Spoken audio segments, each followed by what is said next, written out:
চট্টগ্রামে 5টা হিন্দু বাড়িতে আগুন দিয়েছে বাহিরে তালা দিয়ে। এটা কিন্তু খুব ভয়াবহ একটা অরাজকতার একটা সাইন যে হিন্দু বাড়িতে যে বাড়িতে হোক বাহিরের থেকে তালা দিয়ে আগুন দেওয়া হচ্ছে। লক্ষ্মীপুরে কিন্তু এই ঘটনাটাই ঘটেছে, বাইরের থেকে তালা দিয়ে আগুন দিয়ে দিয়েছে। সেখানে একটা বাচ্চা, একটা মেয়ে, সে জ্বলে পুড়ে কিন্তু অঙ্গার হয়ে গেছে। ওসমান হাদি, ইনকিলাব মঞ্চের ওসমান হাদিকে একদম খুব কাছের থেকে মাথায় গুলি করে হত্যা করা হলো। খুনিরা কিন্তু এখন পর্যন্ত ধরাছোঁয়ার বাইরে। একজন এক এক কথা বলছেন, কে বলে ইন্ডিয়া পালিয়ে গেছেন, আবার সরকার বলছেন যে না, ইন্ডিয়া পালিয়ে যাওয়ার আলামত নাই। নানান কিচ্ছা কাহিনী। এটা নিয়ে তো ভারত বাংলাদেশ অলরেডি যুদ্ধের মুখোমুখি অবস্থানে এসে দাঁড়িয়েছে। ঠিক একই দিনে ময়মনসিংহে যে ভয়াবহ পৈশাচিক ন্যাক্কারজনক ঘটনা ঘটেছে, দীপু নামে একটা হিন্দু ছেলেকে, নির্দোষ, সে কিন্তু কোনো অন্যায় করেনি, কোনো ধর্মকে কোনো কটূক্তি দেয়নি, এটা কিন্তু প্রমাণিত হয়েছে। তাকে পিটিয়ে মেরে তার লাশকে ঝুলিয়ে উলঙ্গ করে তাকে আগুন দিয়ে জ্বালিয়ে দিয়েছে। গতকালকের একটা খবর, আমাদের নোয়াখালী হাতিয়াতে বন্দুকযুদ্ধ, বলা হচ্ছে চর দখল নিয়ে বন্দুকযুদ্ধ। আগে চর দখল এটা বাংলাদেশের চরাঞ্চলের একটা ঐতিহ্য বলতে পারেন, এটা হতো, কিন্তু টেটা, বল্লম, সড়কি এগুলা দিয়ে। এখন সরাসরি বন্দুকযুদ্ধ, 5 জন 5টা লাশ এখানে ওখানে ছড়িয়ে ছিটিয়ে পড়ে আছে। মনে হয় একটা যুদ্ধক্ষেত্র। 5টা লাশ, এ খবর কোনো ব্যাপারই না মানুষের কাছে।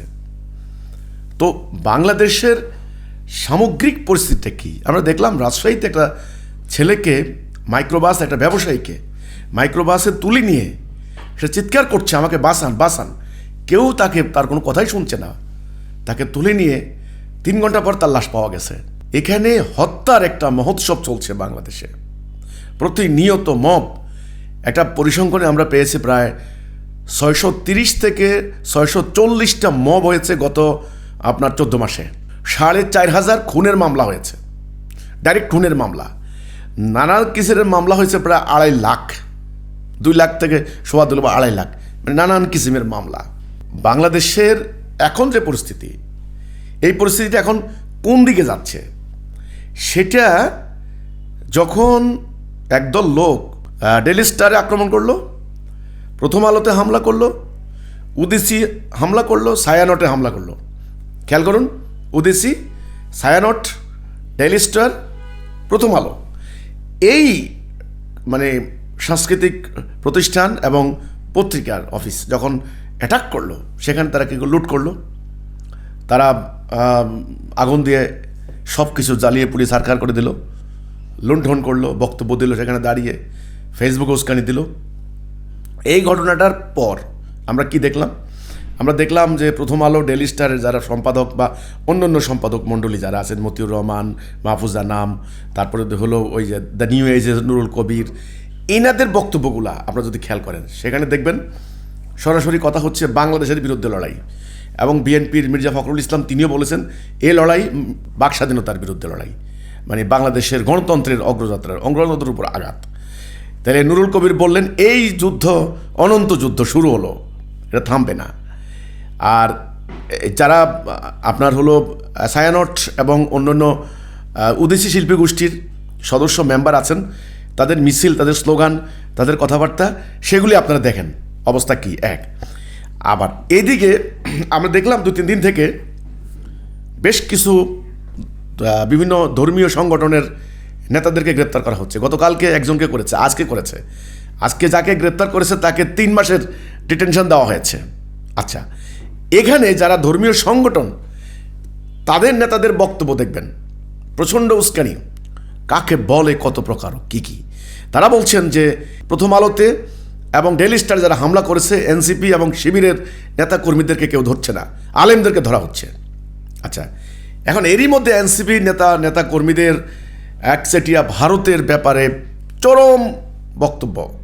7 সিস্টার আলাদা করে দেওয়া হবে, তারপরে দিয়ে হলো ভারতের ওই এলাকার সন্ত্রাসীদেরকে আশ্রয় দেওয়া হবে, এরপরে ভারতীয় দূতাবাস ঘেরাও, কর্মসূচি পাল্টা কর্মসূচি, ঠিক পাল্টা ভারতের আমাদের ভারতীয় বাংলাদেশ হাইকমিশনের হামলা হয়েছে, সেখানে ঘেরাও হয়েছে।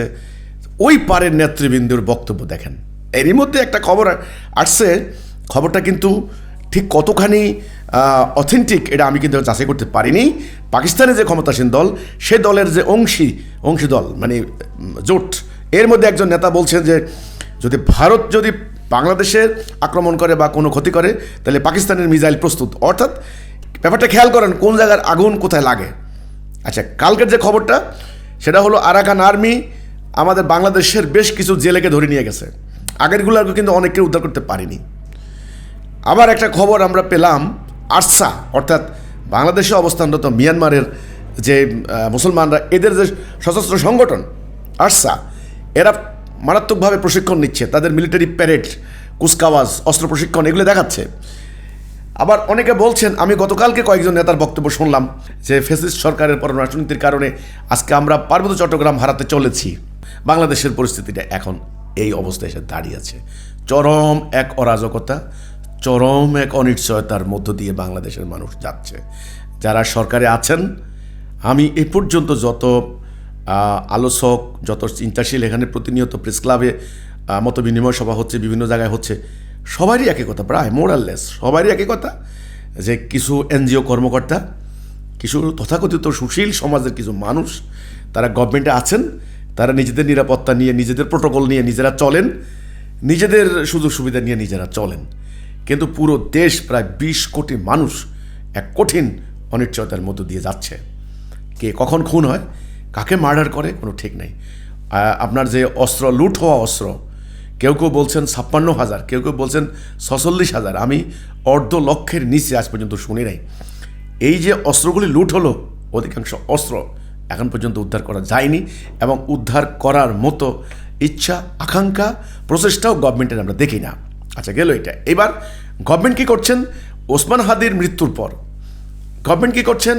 কিছু মানুষকে নিরাপত্তা দেওয়ার জন্য তাদের কিছু প্রার্থীকে, মানে বিশেষ করে এনসিপি নেতাদেরকে আগে দিলেন, স্বাভাবিকভাবে দিলে তাদের এখন গভর্নমেন্ট কিছু প্রার্থীকে তারা গানম্যান দিচ্ছেন, তারা নিরাপত্তা ব্যবস্থা করে দিচ্ছেন। তাহলে বাকিদের কী অবস্থা, বাকি জনগণের কী অবস্থা হবে?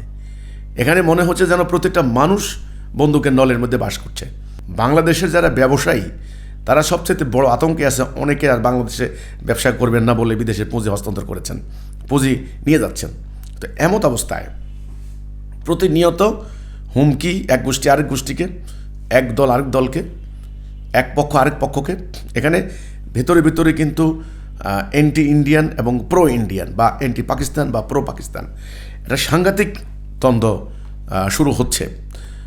আওয়ামী লীগ যারা গত সরকারে যারা ছিলেন, যারা অলরেডি এখন পাওয়ারে নাই, তাদের নেতা কর্মীদের মুখের ভাষা, তাদের যারা ইনফ্লুয়েন্সার আছেন, ইউটিউবে যারা অনুপ্রাণিত করে তাদের কর্মীদেরকে, তারা সীমান্তের ওই পারে প্লাস বিদেশে বসে তাদের ভাষ্যগুলো কি দেখেন, যুদ্ধ হবে। আমরা বিভিন্ন মিডিয়া খবর পাচ্ছি যে ইন্ডিয়াতে অলরেডি 71-এর মতো গেরিলা মানে যুদ্ধের একটা প্রস্তুতি চলছে। তাদের ভাষা হলো যুদ্ধ হবে, অস্ত্র হাতে নিতে হবে, রাজাকারদের বিরুদ্ধে অভিযান করতে হবে, 71-এর হাতিয়ার গর্জে উঠুক আরেকবার, এই ধরনের স্লোগানগুলি তারা দিচ্ছেন। তাহলে যুদ্ধ, 71, হাতিয়ার, এই হচ্ছে ব্যাপারটা। আচ্ছা, এরা আবার মিছিল দিচ্ছেন, খুব মারাত্মক উগ্রবাদী মিছিল।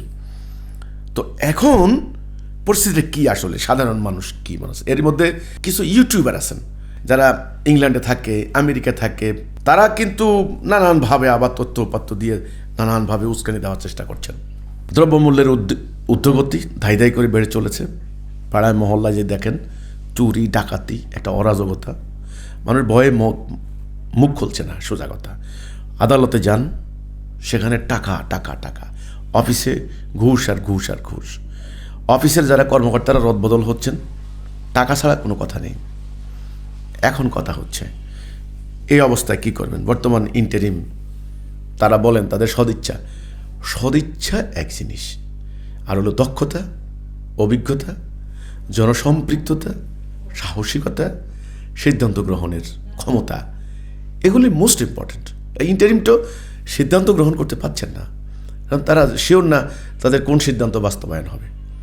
বিএনপি কি ওয়াকআউট করে? ওয়াকআউট মানে সিদ্ধান্তের ওয়াকআউট, সংশোধন নাই। জামাত কি বিক্ষোভ মিছিল করে? চরমনাইকে রাস্তা অবরোধ করে? অন্য অন্য সংগঠন, এনসিপি কি মানে সরকারের পদত্যাগ দাবি করে বসে? অলরেডি নাহিদ ইসলাম বলেছেন যে সরকারের ভিতরে মদত আছে ইনকাল্লা ইয়েতে প্রথম আলো হামলার পিছনে অলরেডি নাহিদ ইসলাম এটা তিনি কিন্তু দায়ী করেছেন। তো এই যে এক দল আরেক দলকে দায়ী করা হচ্ছে, এই অবস্থায় কেউ বলছেন নির্বাচন হবে, কেউ বলছেন নির্বাচন হবে না। ওই আগে আমরা স্কুলে পড়তাম, আমাদের একটা মানে কালচারাল ইভেন্টে তো পোলাপাইনে খবর পড়তো, তো খবর পড়ার জন্য এটা একটা মজা, বলছে আগামীকাল সূর্য উঠতেও পারে না উঠতে পারে, বৃষ্টি হতেও পারে নাও হতে পারে। তো এই খবর থেকে আমরা হাসতাম, মানে আসলে এই খবরের কোনো আনপ্রেডিক্টেবল নিউজ, অর্থাৎ কী হবে কেউ জানে না, এই খবরের মানে কি। তো বাংলাদেশে অবস্থা সেইটা, নির্বাচন হতেও পারে নাও হতে পারে। অমুক দল প্রধানমন্ত্রী কে হবেন, জামাতের হবে না তারেক জিয়া হবেন, না অন্য কে হবে, না এনসিপির কে হবে, না সেনাবাহিনী ক্ষমতা নিবে। এই যে কানাঘুষা চলছে জনগণের ভিতরে, আমার মনে হয় আমরা ছোটোবেলা থেকে এই পর্যন্ত বড় হয়েছি, যারা আমাদের সিনিয়র আছেন তারাও মনে বলবেন যে বাংলাদেশ স্বাধীনতার পর থেকে এরকম চরম অরাজকতা, অনিশ্চয়তা, এরকম মব, এরকম হামলা, এরকম মানে নিরাপত্তাহীনতা আর কোনো কালে হয়নি, এবার হয়েছে। এখন এটা থেকে মুক্তির উপায় কী, মুক্তির পথ কী? সবাই তো এক বাক্যে এখন এটা স্বীকার করছেন, এটা নিয়ে আর কপসানোর কোনো মানে নেই, আর বলার কোনো মানে নেই, বলার অপেক্ষা রাখে না। যে অশান্তি, অরাজকতা, পুলিশ ডিপার্টমেন্ট, পুলিশ বলছেন, আমি নিজে শুনেছি, পুলিশ স্বীকার করেছেন যখন ওই যে প্রথম আলো ডেইলি স্টারের আক্রমণ ফিরেতে ব্যর্থ হলো, পুলিশ নিজেই স্বীকার করেছে যে মবের আক্রান্তের ভয়ে আমরা হস্তক্ষেপ করি নাই। ঠিক এই কথাটাই আমরা কয়েক মাস আগে রংপুরে আমাদের উপর যখন হামলা হলো আমরা বলেছিলাম, কিন্তু আমাদের কথা কেউ কর্ণপাত করেননি, যে হিজবুত তৌহিদ ওনাদের হিসাবে দুর্বল। তা আমরা বলেছি দুর্বলের উপর যদি সবলের অত্যাচার হয়, সেই অত্যাচার যদি কর্তৃপক্ষ নিবৃত না করে, তাহলে আল্লাহর গজব, আল্লাহর লানত সবার উপর পড়বে, সবলের উপরেও পড়বে, আর যারা কর্তৃপক্ষ অথরিটি তাদের উপরও পড়বে। রংপুরে প্রকাশ্য দিবালোকে জামাত ইসলামীর নেতারা আমাদের তাদের কর্মীরা এলাকার মানুষকে উস্কানি দিয়ে, চরমনাইও ওখানে ছিল, উস্কানি দিয়ে আমাদের কর্মীদেরকে সেখানে আহত করেছে, রক্তাক্ত করেছে। 14টা গরু বাড়ি থেকে লুটপাট করে নিয়ে জবাই করে খেয়েছে, উল্লাস করেছে, 14টা বাড়িঘর ধ্বংস করে দিয়েছে। এই ন্যাক্কারজনক ঘটনা, এই পৈশাচিক ঘটনা রংপুরে ঘটেছে। সারাদিন আমাদের বাড়িগুলোতে আগুন জ্বলেছে, আমাদের সদস্যদের ব্যবসা প্রতিষ্ঠান লুটপাট করেছে। রংপুরে মানুষ সাক্ষী, কোনো বিচার হয়নি। লক্ষ্মীপুরে আমাদের সাধারণ সম্পাদক, আমাদের হিজবুত তৌহিদ লক্ষ্মীপুর জেলার সাধারণ সম্পাদক, তিনি সাবেক সাধারণ সম্পাদক, ওনার বাড়িতে তখন আমাদের অফিস, রাত্রেবেলায় তালা দিয়ে সেখানে আগুন লাগিয়ে দেওয়া হয়েছে। আল্লাহ রহম করেছে, পার্শ্ববর্তী লোকজন এসে দৌড়ে এসে তালা খুলে ওনাদেরকে উদ্ধার করেছে, না হলে সবাই জ্বলে পড়ে অঙ্গার হয়ে যায়, তারা সেদিন যাইতেন। কিন্তু কোনো বিচার হয়নি, আইনের আওতায় আসেনি। আমাদের বাড়ির পাশের বিপুল আসারে আমাদের সদস্য থাকতেন 200 পরিবার। সেই 5 তারিখের পরে 1 মাস, মানে সেই দিনকার ঘটনাবলীর পরপর 200 পরিবারের উপর আক্রমণ হয়েছে। সমস্ত বাড়িঘর 2.5 কোটি টাকা লুট করেছে, প্রথম আলোর 2.5 কোটি টাকা লুট করেছে, আমাদেরও 2.5 কোটি টাকা লুট করেছে। বাজারে 2টি দোকান ছিল আমাদের সদস্যদের দোকান, একটা চালের দোকান, একটা গ্যারেজের দোকান, 2টি দোকান 14 লক্ষ টাকার চাল লুট করে নিয়ে গেছে সবার সামনে। বিপুলেশ্বর বাজারে, এই বিপুলেশ্বর বাজারে সবাই দেখেছে হিজবুত তৌহিদের লুট করেছে। আমরা বলেছি, আমার পাশের বাড়িতে আমার 14টা গরুর খড়ের মধ্যে আগুন লাগিয়ে দিয়েছে, আমাদের পাবনায় কার্যালয় হামলা চালিয়েছে। কিন্তু আমাদের সুশীল সমাজ, আমাদের মিডিয়া, আমাদের মানবাধিকার কর্মী, আমাদের প্রশাসন নীরব দর্শকের ভূমিকা পালন করেছেন।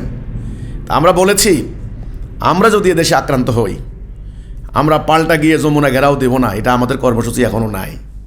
না, আমাদের মহামান্য ইমামুজ্জামান আমাদেরকে শিখাই দিয়েছেন, আল্লাহ রসুলের দেওয়া কর্মসূচির মোতাবেক চলো এবং আল্লাহর কাছে সাহায্য চাও। আল্লাহর গজব বড় গজব, আল্লাহর মায়ের বড় মায়ের, আল্লাহর হেকমত বড় হেকমত, আল্লাহু খায়রুম মাকিরিন, আল্লাহর মানে কৌশল বড় কৌশল, এটা তিনি আমাদেরকে শিখাইছেন। আমরা কি করেছি? আমরা জিডি করেছি, মামলা করেছি, আমরা মানবাধিকার সংস্থাকে চিঠি দিয়েছি। কোনো মানবাধিকার সংস্থা তো গেলেন না কোনো একটা জায়গা পরিদর্শন করতেন। কেন? হিজবুত তৌহিদের জানমাল কি সস্তা? গেলেন না। আপনারা দেখলাম এখন দৌড়ায় দৌড়ায় সবাই যাচ্ছেন ওই ময়মনসিংহের দীপু বিশ্বাসের বাড়িতে। ভালো তো, ভালো, সমবেদনা জানান। এত নিষ্ঠুর ন্যাক্করজনক ঘটনা সমবেদনা জানাতে হবে, ঠিক আছে। মানবাধিকারের নেতারাও সেখানে যাচ্ছেন, সবাই দায় দায়িত্ব কাঁধে তুলে নিচ্ছেন, কিন্তু প্রকাশ্যে দুটো মানুষকে জবাই করে হত্যা করলো, তাদের পরিবারের কোনো খবর কেউ নিলেন না। হাদিকে গুলি করে হত্যা করলো, হাদির প্রতি লক্ষ লক্ষ মানুষের সমবেদনা, ঠিক আছে, ওকে, এভাবে নিষ্ঠুরতার বিরুদ্ধে প্রতিবাদ হবে, সমবেদনা হবে, আমি জানি, কিন্তু আমাদেরকে জবাই করলো, হাত পায়ের রক কেটে দিল, প্রকাশ্যে লাশ জ্বালিয়ে দিল, বাড়িঘর লুণ্ঠন করলো, একটা সদস্য, একটা পত্রিকা একটা নিন্দা করলেন না। এই জন্য আমরা বলেছি আল্লাহর গজব পড়বে তোমাদের উপরে, মনে রেখো সামনে আসতেছে। এই কথাটা এমনি এমনি বলি নাই, কথাগুলার আজকে বলছি, বলার উদ্দেশ্য আছে যে এখন সমগ্র ভয় আমাদেরকে একসময় ঘেরাও দিয়েছিল, আমরা আতঙ্কিত ছিলাম, আমাদেরকে ঘেরাও দেয়, আমাদেরকে হামলা করবে, আমাদেরকে হত্যা করবে, এই ধর্ম ব্যবসায়ী গোষ্ঠী সবাই নীরব দর্শক, হিজবুত তৌহিদকে মারে, আমাদের কি? আজকে সমগ্র জাতিকে ভয় আতঙ্ক ঘিরে ধরেছে, আষ্টে পৃষ্ঠে ঘিরে ধরেছে, প্রতিটা মানুষের জীবন আজকে হারাম করে দিয়েছেন আল্লাহ রাব্বুল আলামিন। এটা কেন? এটা হচ্ছে অন্যায়কে প্রশ্রয় দেওয়ার ফল, এটা হচ্ছে পাপকে আশকারা দেওয়ার ফল, এটা হচ্ছে দুর্বল মানুষের উপর সবলের অত্যাচারের ফল, রেজাল্ট। এটা হচ্ছে আইন মান্যকারী, যারা আইনকে শ্রদ্ধা করে, আইনকে মান্য করে, যারা মানবাধিকার দৃষ্টি খেয়াল করে, যারা কোনো অন্যায় করে না, তাদের উপর অন্যায়ভাবে যখন অত্যাচার চলে, সেই অত্যাচারের বিচার না করার খোদাই আল্লাহ প্রদত্ত ফল, রেজাল্ট, পরিণতি। এখন এই গর্তে, জাহান্নামের গর্তে সবাই পড়ছেন, এখন এখান থেকে উদ্ধার কিভাবে সম্ভব? এটা নিয়েই আজকে আমার কথা। এখান থেকে উদ্ধার পেতে হলে আল্লাহ রব্বুল আলামিন আল্লাহর পক্ষ থেকে পথ পাঠিয়েছেন। এই কথাটা অনেকে সহ্য হয় না, সহ্য করতে হবে। অনেকের বিশ্বাস হয় না, বিশ্বাস করতে হবে। আল্লাহ কোরআনে বলেছেন, যারা আল্লাহর কোরআনকে বিশ্বাস করে, যারা কোরআনকে বিশ্বাস করে না তাদের প্রসঙ্গে কথা বলে লাভ নাই। যারা আল্লাহর কোরআনকে বিশ্বাস করে, আমি তাদেরকে বলতে চাই, আল্লাহ বলেছেন, নির্যাতিত নিপীড়িত নারী পুরুষ যখন আল্লাহর নিকট ফরিয়াদ করে যে আল্লাহ তোমার পক্ষ থেকে সাহায্যকারী পাঠাও, তখন আল্লাহ বলেন একদল মোমেনকে, তোমরা কি লড়াই করবে না? আল্লাহ বলেছেন, কোরআনে আছে, কোরআন আমার কথা না, আমি হেদায়া দেব। ইবলিস যখন ষড়যন্ত্র করে বাবা আদমকে, আল্লাহ এসুরেজ দিয়েছেন, ফাইম্মা ইয়াতিয়ান্নাকুম মিন্নি হুদা ফামান তাবিআ হুদায়া ফালা খাউফুন আলাইহিম ওয়ালা হুম ইয়াহজানুন। আমি হেদায়া দেব। আল্লাহ হেদায়া দেন। হেদায়া মানে মুক্তির পথ, guide, right direction, right guidance, right direction. কোন দিকে মানুষ যাবে? এখন দিশেহারা। এক পক্ষ চরম ভারত বিদ্বেষী, আরেক পক্ষ একেবারেই ভারতের প্রেমে আপ্লুত। এক পক্ষ চরম পাকিস্তান বিরোধী, কোনো কথা নেই, আরেক পক্ষ পাকিস্তানের প্রেমে আপ্লুত।